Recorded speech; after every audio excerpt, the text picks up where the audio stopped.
G'day guys, Mitch Brown here, the SEO guy. I've been helping businesses grow and flourish through search engine optimization for more than 4 years, and so I'd love to take you into a deep dive into understanding what even is SEO. So let's get started. Firstly, what is SEO? SEO stands for search engine optimization. Basically, it means optimizing or improving the performance of usually a website on search engines. Now, search engine could be, the biggest would be Google or Bing, right, when you search something in, but YouTube is also a search engine, or things like encyclopedias or libraries, online libraries, or e-commerce stores when you're searching for products. So these are search engines, and the idea is optimizing or improving your visibility or ranking for the particular search engine you're on. So how it works for the most part is Google, for example, or we'll say Google because it's the biggest. Search engines really are trying to provide users with the best answer to their search, in theory. And so usually what that means is, the first 1, 2, or 3 results on Google is typically the best answer to what you're looking for. I mean, think about it. When was the last time you went to page 2 of Google? And would you really trust the results that are on those pages? Generally, for the most part, Google does a pretty good job of giving users the best answer to their search. But it means we have a problem. There's probably hundreds, thousands of people trying to rank for those key terms. Who gets the number 1 slot? Well, really, the question is who best answers the question for the most part. And so how search engines work is they've got 3 sort of stages to them. So there's a crawling, there's an indexing, and then there's a ranking. Crawling, which is done by kind of automated robots, if you will. We call them crawl bots or crawlers.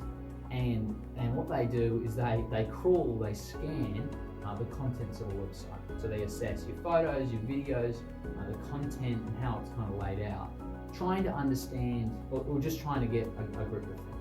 Then in the indexing stage, they kind of store all that information on like a really big filing cabinet, like you would in a USB. And so the search engine then tries to gather, based on what it's sort of looking at, how it's interpreting what's on the page, what it is that your website or that particular page is talking about. And it does that for all the billions of web pages out there in the World Wide Web. Then there's a process of ranking. And so it tries to take all what's in its filing cabinets and tries to assess which is the best answer relevant to that particular user and what they're searching for, and trying to interpret what they are searching for towards what they actually are looking for. So they might, for example, they might say macaroni cheese, right? Now, what do they mean by that? Do they mean photos of macaroni cheese, or do they mean recipes of macaroni cheese? And so Google's trying to do its best to interpret what we call user intent. So that's in a broad stroke how it kind of works. Now, I just told you that one. Now, in terms of what types of SEO there is, there's quite a few. So we've got what we call on-page SEO, we call off-page SEO, technical SEO, and I'm going to also include local SEO into the types of SEO. Now, this is just talking about websites, but then you've got also like the YouTube SEO strategy, but that doesn't really have much correlation with your website. But for the most part, I'll just stay on the Google platform and just talk about that from this side. YouTube SEO and things like that, maybe that's a video for another time. Now, the key elements of SEO. So let me just sort of unpack the types of SEO here. So we'll start with on-page SEO. There's some very core fundamentals, things like your meta titles and meta descriptions, your H tags, which we call heading tags, and alt tags, which are basically your alternate descriptions for your photos, your internal linking. There's some of the fundamentals. Essentially, that just means helping search engines and really humans get an understanding of the layout and the structure and the content of the web page. Then you've got your off-page SEO, and this is things that typically humans won't see, and this is stuff we call backlinking, which just means when you go to a website and it says, click here, and it might be underlined and it might be blue, and you click that and you go to another website, we call that backlinking, and that's an off-page thing to help increase your, what we might call domain rating or domain authority, or essentially trustworthiness of your website in the online community. Similar to how someone might give you a referral. If your mate James, if he's a good guy and he says, hey, this plumber I trust really well, you should talk to him, and you go, great, well, I trust James, so therefore I trust James' referral. The internet works the same way, and so we call that backlinking. And so that's a key element of off-page. I'm going to also put in some elements of local SEO, I think, fit into the off-page thing, like building up business citations. Then you've got your technical SEO, and this is stuff to do with maybe your page speed, your mobile optimization, and what we call schema. And inside schema, there's a whole lot of things. So schema is basically a technical language that all search engines like YouTube, Bing, DuckDuckGo, Google, the whole sorts, they all actually get along when it comes to schema, and they all use this. And basically it's a clarification tool to help search engines really clarify what's happening on a web page. And so there's a whole big area inside schema that's quite a big domain. Maybe we'll talk about that in another video. But then also technically problem solving when there's issues to do with particular elements of ranking, that would be probably fitting into the technical SEO. And then local SEO probably should be get a little bit of a shout out.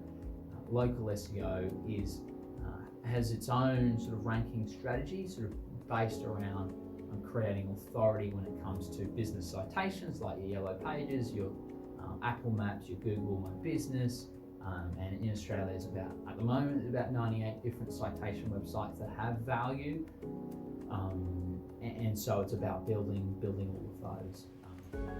Okay, great. So when it comes to best practices for SEO, I think the number one thing is actually content.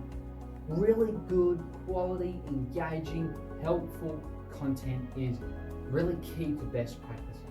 So when it comes to thinking about SEO, it's a lot to do with content, engaging, helpful, not content for the sake of content, but actually content for the sake of giving the end user the best answer, the best resources, really the most helpful response that you can give. So in terms of thinking about like massive word counts, huge blog article, like huge blog things, and like recipe, for example, recipe things, man, sometimes when I'm scrolling and trying to look for a recipe, sometimes they're huge and I find them really annoying, but it's a really good ranking strategy, sadly. And so sometimes understanding what's helpful content and what's just blah can be really helpful. But I think associated with that is user experience. If I am on a blog article for recipes, I find it really helpful when there's click to recipe, and I can just go, I can just skip the story for all your ingredients that you're buying, blah blah blah blah blah, and I can get straight to where I'm after. The user experience really fundamental. Does your content work well on mobile, or is it not so much? I think having a bit of a thought bubble on what is the user experience going to be, and how are we going to transition them from this page, where do we want to take them to the next? And then I think looking at the analytics, where are your users going across your web page? If you don't have Google Analytics set up, then you should from right now, because you just don't even know how your users are engaging on your website. And that can actually form part of your strategy on what pages are needed next, or what sort of helpful content, what are people looking for, and where are they going, where are they spending the most time on your website. That's a real key area. Now, another area is what we call backlinking techniques, or actually I should say black hat techniques. And so there's a bit of a jargon term, white hat and black hat techniques. White hat is kind of your good stuff that's sort of approved, that's across the standard level, always going to be accepted.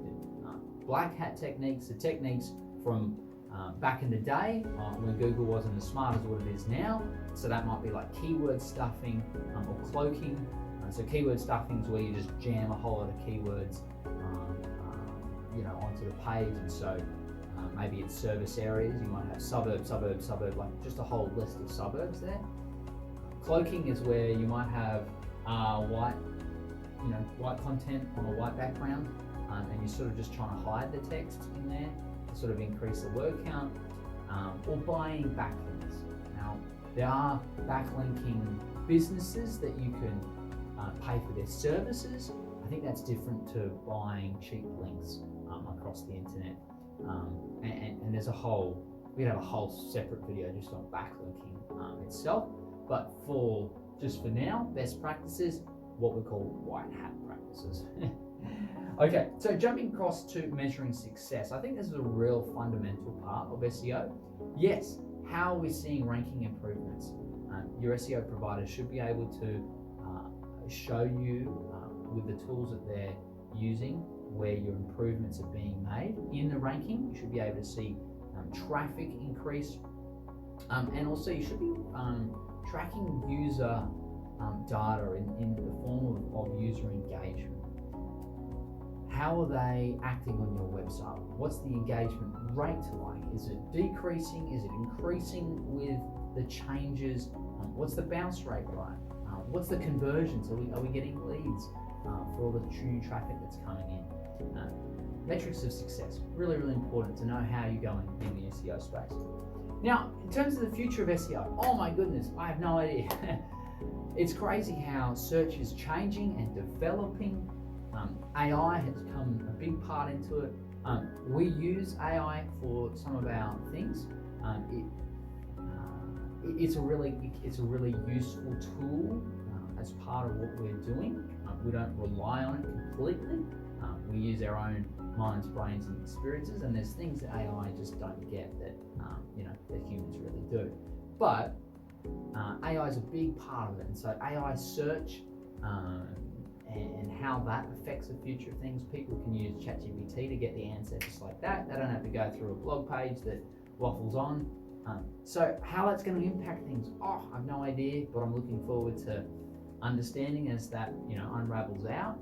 We've got video and image search. Now you can just take a photo of something and Google will kind of look it up for you or associate for it. How that kind of unravels as we continue to go on. And I think also, how does search become more engaging?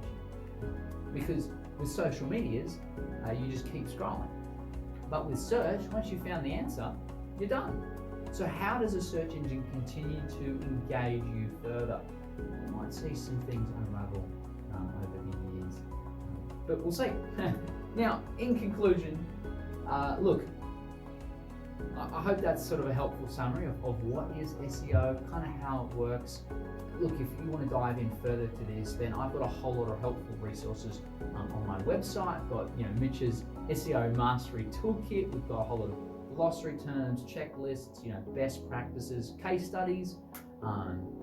Maybe you want to do a sort of a system audit on your own systems, and so we've got some templates for that and some other really, really helpful guides. Or maybe you're still in video mode and maybe it's considering, is SEO the right fit for my business, or should I consider Google Ads as well? Look, got some helpful resources for you there. Try and give you the answers that you're searching for. So, look, if you've got any questions, feel free to reach out. More than happy to have a conversation. But otherwise, enjoy your day, go well, and I hope you and your family go excellent, be blessed, and also I hope your businesses continue to flourish and grow. Till next time, thanks a lot.